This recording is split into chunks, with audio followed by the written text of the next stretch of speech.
Salve pessoal, aqui é o João do Alguma Coisa Eu Sei, tudo beleza? Galera, então eu vou dar continuidade aqui nessa série de vídeos que eu tenho feito aí, tá?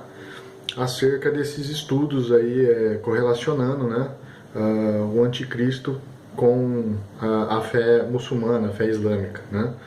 Então assim, pessoal, quando a gente entra nesse contexto, dessa interpretação, né, do anticristo islâmico, vocês vão ver muita, como eu já disse, né, doses, é muito coerente, é muito coerente com as escrituras essa linha interpretativa, tá? Então assim, eu vou dar sequência no que eu estava falando, mas hoje eu vou atrelar mais, o conteúdo desse vídeo vai ser mais relacionado, né, não só ao anticristo, mas como também quem que é a Babilônia descrita no livro de Apocalipse. Quem que é a grande Babilônia espiritual descrita, né? E que mais? E vou fazer uma linha do tempo, né? A partir de Nimrod, Semíramis, né? Aquela turma toda lá na época da Babilônia Antiga, já tentando fazer já um protótipo de nova ordem mundial, né? Então eu vou fazer toda essa ligação, né? A serpente por trás de todo esse movimento, símbolos, vou falar de símbolos aqui, como isso está interligado com o Islã, né? E vocês vão ver que não é mera coincidência. Então, como que eu começo então esse vídeo? É o seguinte, pessoal, na Babilônia Antiga, né, o sistema de adoração ele girava em torno dos corpos celestes, né, do céu, dos corpos celestes, o sol, a lua, as estrelas e os céus, né. Então só aí você já vê, né, as origens do paganismo, né? Que a grosso modo, o que é o paganismo? É a adoração das coisas criadas, né? A adoração das coisas criadas e não do Criador, né? Principalmente os elementos da natureza, enfim, tudo que é criado, não, tudo que é criatura, tudo que seja organismo vivo ou não, é adoração a corpos celestes, a tudo, menos ao Criador. Isso seria basicamente, a grosso modo, que é o paganismo. Então, desde aqui dos primórdios, você já vê, né, o homem aí influenciado por Satanás fazendo essas coisas, né? Então, a Babilônia espiritual, né, citada em Apocalipse, não é a mesma Babilônia histórica de milênios atrás, tá? E que hoje, inclusive, ela é o atual Iraque, né? A região do Iraque hoje corresponde à antiga Babilônia, né? Mas as práticas elas são praticamente as mesmas da velha Babilônia, né? O símbolo da lua crescente, né? Com a estrela por cima, sabe que igual o símbolo da bandeira da Turquia? Então, esse daí é o símbolo-chave para nós entendermos quem que é a besta, né, do Apocalipse. Esse símbolo na antiguidade representava Baal, tá? Sendo utilizado também na adoração a Astarote, né? A rainha das estrelas, né? Portanto, trata-se de um símbolo demoníaco, né? E hoje ele é o símbolo oficial do Islã, né? E esses símbolos eles percorrem o caminho de volta para Nimrod e Semíramis, né? Que, como que eu posso dizer, você pega lá Nimrod e Semíramis, a Semíramis ela era mãe do Nimrod e ao mesmo tempo mulher dele, só para vocês terem uma noção do negócio, né? E foi essa mulher Semíramis que começou a espalhar, né, por todas espalhar toda sorte de religiões falsas, né, pelo mundo, né? E obviamente que por trás dela estava quem ali? A antiga serpente, né? Satanás que estava agindo por trás, né? Criando desde os primórdios sistemas falsos, né, de adoração, criando religiões baseadas em mitos, né? E princípios, e também baseadas em princípios espirituais, né? Do legado dos antigos mistérios, né, que foram passados ao homem, né, por seres angelicais caídos em outrora, numa época do mundo pré-diluviano, né, antes mesmo do dilúvio. Então, Nimrod e Semíramis promoveram o resgate desses conhecimentos ocultos, né, cabalísticos, aí, mentirosos, né, da qual Satanás sempre se usou aí para angariar adeptos, conseguir a adoração que ele tanto sempre almejou, né, no lugar de Deus. E então no episódio de Gênesis, quando Deus interviu, confundindo as línguas dos homens, né, acabando com o plano de Nimrod, de edificar aquela torre, a Torre de Babel, né?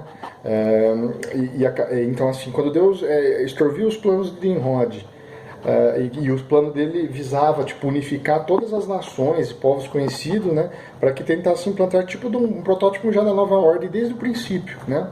Então desde aquela época o culto a Nimrod e sua mulher e irmã Semiramis, né, então continuou a se espalhar, pelas nações já divididas, né, depois que Deus frustrou os planos de Nimrod, e a maioria das quais tem um deus e uma deusa com base de sua religião, que começou com esses dois personagens, tá? Então, a partir dessa divisão aí das nações, eles começaram a ter um deus e uma deusa a partir desses dois personagens, baseado essas duas pessoas aí, né?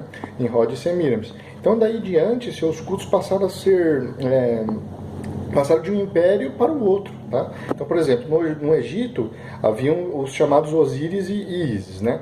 Na Síria, o Ashur e o Ishtar. Na Babilônia era o Bel e o Belit, né? Na Pérsia, o Mitra e a Narita. Na Grécia, Hélios e Artemis, né? Em Roma tinha Apolo e Diana, hein? Em toda a Bíblia, pessoal, eles são chamados principalmente de Baal e Astarote, tá? A rainha dos céus, né? Aquela coisa toda. Então, no livro de Atos dos Apóstolos, por exemplo, eles são chamados de Moloque e Renfã, né? Então, contudo, pessoal, tipo, ao longo da mudança dos nomes, ao longo do tempo, né, uma coisa permaneceu a mesma. O símbolo pela qual esses falsos deuses eram identificados, né? Que era o crescente, né? E a estrela, sabe? Como se fosse o crescente e a estrela no meio. Então, esse símbolo permaneceu, né? Então, por exemplo, no Egito, o crescente e a estrela eles foram colocados na cabeça de Ísis, né?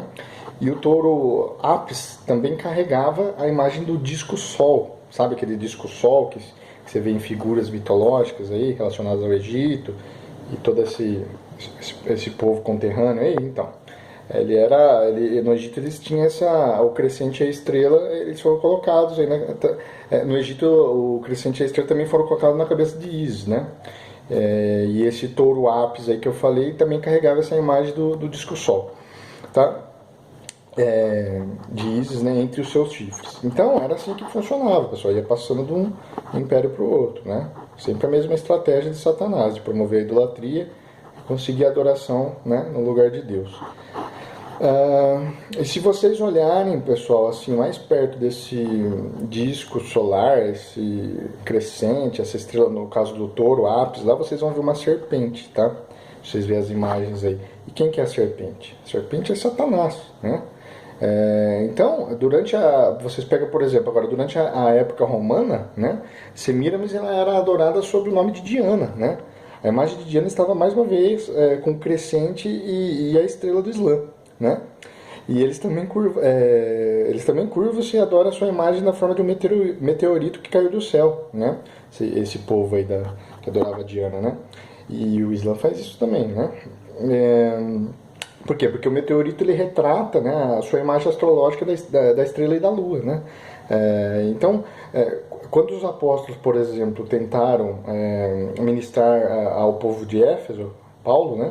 O povo idólatra de lá meio que os impediram, né?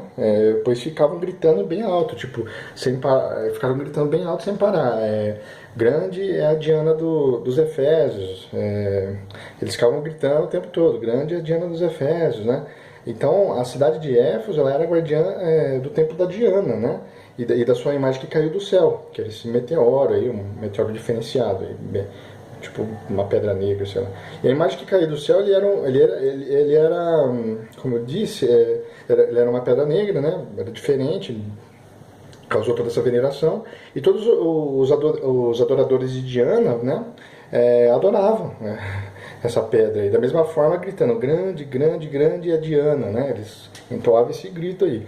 Isso é exatamente como os muçulmanos louvam Alá, e eles se curvam em direção à cidade de Meca, repetindo Allahu Akbar diversas vezes, né, Allahu Akbar significa Alá é grande, e eu vou falar melhor depois desse termo Allahu Akbar, vocês vão se surpreender. Qual que é a coligação disso com 666? Eu descobri coisas que, olha, mas eu vou ter que gravar em outros vídeos, né? Então, pessoal, é o seguinte, deixa eu ajustar a câmera aqui. É o seguinte, é isso que eu estou tentando falar para vocês. Por exemplo, esse mesmo grito é o grito que você é ouvido pelos adoradores de Diana, né? Enquanto eles se curvam em direção no caso do Islã, né? Enquanto eles se curvam em direção à grande cidade de Meca, né? Essa cidade se tornou como Éfeso, né? A cidade que detinha a imagem do meteorito que caiu do céu, né? Então eles também proclamam que Diana foi grande, de certa forma, né? Para os muçulmanos, assim como Éfeso, também se prostra a uma imagem que caiu do céu, né? Os muçulmanos, eles são vistos acariciando e beijando essa pedra como a prostituta do Apocalipse, tal como ela é descrita, né? Cujos adoradores chamam o grande, né? Toda aquela coisa, Allah Akbar, né? Allah é grande. No entanto, só que tem um detalhe, eu acho que a prostituta do Apocalipse não é necessariamente só Meca, mas eu vou ter que falar isso em outro vídeo talvez também. Mas tem fortes indícios, bate muito que as escrituras apontar para lá, tá? Mas eu vou ter que depois fazer um vídeo à parte disso. Então, assim, dando sequência, pessoal, quando João, né, do Apocalipse, ele estava tendo a revelação, né, por parte do anjo, estava tendo a revelação do Apocalipse, né, num dado momento o anjo levou, né, não fisicamente falando, e sim espiritualmente, né, levou ele para o deserto para ver essa meretriz. Então, ele diz que não era apenas um falso sistema religioso, mas uma cidade religiosa, dá a entender, né, também, né? E a única cidade religiosa que eu conheço que se encontra no deserto é Meca, né?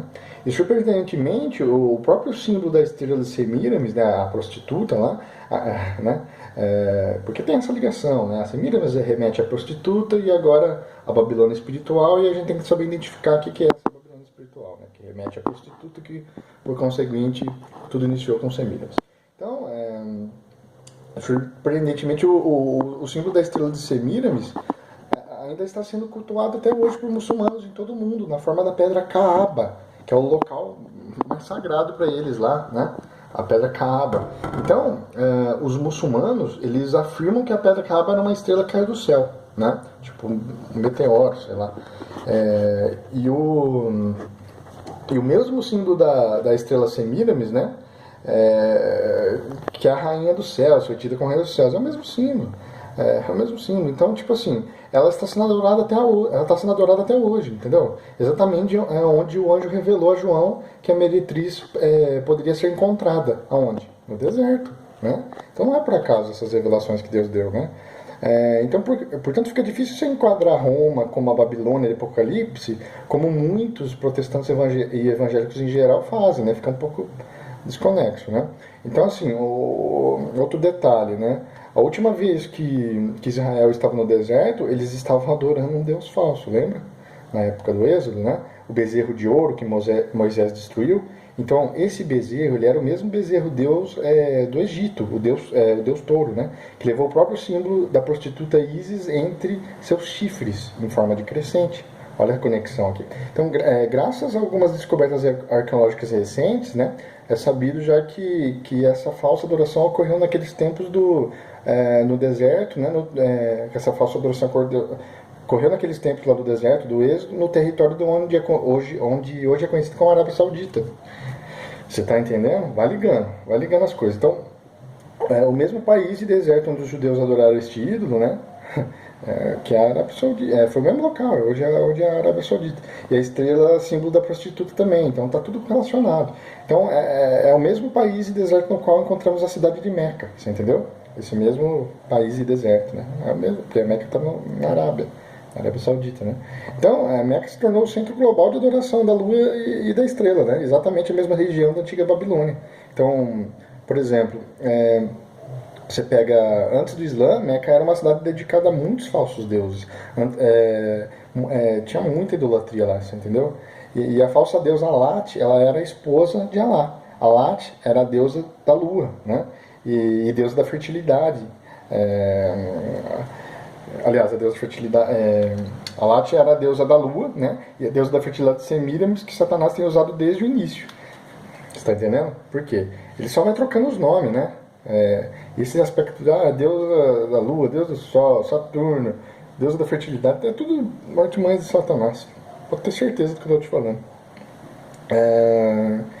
E é o seguinte, desde o início ele tem agido assim, né? Então, assim, o santuário era Caaba, que abrigou o mais famoso ídolo de Alat, né? Que é essa esposa de Alat. E o que era esse mais famoso ídolo? Um meteorito Pedra Negra, né? Que ficou conhecido como Pedra Negra. Pedra Negra. Então, o Maomé, ele tomou a cidade de Meca em 632, né, depois de Cristo. E aí ele entrou em seu santuário e destruiu os ídolos de Alat, né? Essa mulher do Alá, um exemplo, né? Então, só que é o seguinte, no entanto, o seu ídolo lá, a Pedra Negra, né, foi preservado, a Pedra Negra, né? E Maomé até ajudou a posicionar, né, esse ídolo, né, essa Pedra Negra na parede leste da Caaba, né? Então, de fato, a Pedra Caaba é o ídolo da prostituta, né? Então o anjo revelou a João que essa prostituta está sentada sobre muitas águas, né? Em Apocalipse capítulo 17, verso 15, se não me engano, né?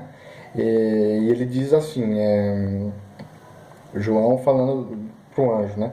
Então ele me disse, as águas que viste, onde se assenta a prostituta, são povos, multidões, nações e línguas, né? Ele usa esse linguajar, né? E essa descrição, de certa forma, ela bate com o fato dos muçulmanos virem de todo mundo para o Hajj, né? Que é o Hajj é aquele fluxo de pessoas circulando ao redor da Kaaba como água, né? Então, portanto, a prostituta, de fato, ela se assenta sobre multidões, povos, línguas, nações, né? Então, bate muito essa descrição, vocês estão entendendo? Não tem como a gente, né, não fazer uma comparação entre um e outro, né?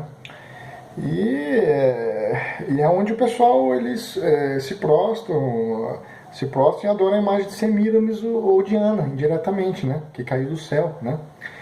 Você está entendendo? Então, a chamada a oração, né, dos muçulmanos, a chamada muçulmana à oração, né, ela espelha exatamente a forma de adoração de Nabucodonosor, né? Lembra Nabucodonosor, o rei da Babilônia, naquele contexto da profecia de Daniel, né? Onde ele tem a visão, Deus dá a interpretação daquela estátua que governava o mundo, né? E aí aquilo é a fiel descrição dos impérios, né, que se sucederiam o reinado de Nabucodonosor, na época da Babilônia, e se cumpriu exatamente, né? Foi a cabeça de ouro, que era a Babilônia, o peito de prata, que era a Medo-Persa, o ventre, que era a Grécia, ventre de bronze, né? As pernas de ferro, que aí é onde eu quero entrar e fazer um vídeo à parte também, porque eu tenho um vídeo já no canal falando dessa profecia, só que ela está um tanto quanto incompleta, porque eu errei na interpretação das pernas. Eu disse na ocasião que era só o Império Romano, e não é só o Império Romano, as pernas da estátua de Nabucodonosor. Então eu preciso fazer um vídeo de correção e colocar acréscimos, né? Vai ter acréscimos muito importantes, que são peças-chave para entender aí o contexto do fim dos tempos, né? Do cumprimento aí de Apocalipse e toda a palavra de Deus. Pessoal, esse vídeo está ficando longo, eu vou ter que parar por aqui, mas eu continuo nessa mesma linha de raciocínio no outro vídeo. Então, por favor, vocês que me assistiram esse vídeo, assistam ao próximo até acabar essa série, que é muito importante a mensagem que eu vou passar para vocês, tá? Eu vou continuar exatamente onde eu parei aqui. Tudo bem? Então, fiquem com Deus e até a próxima.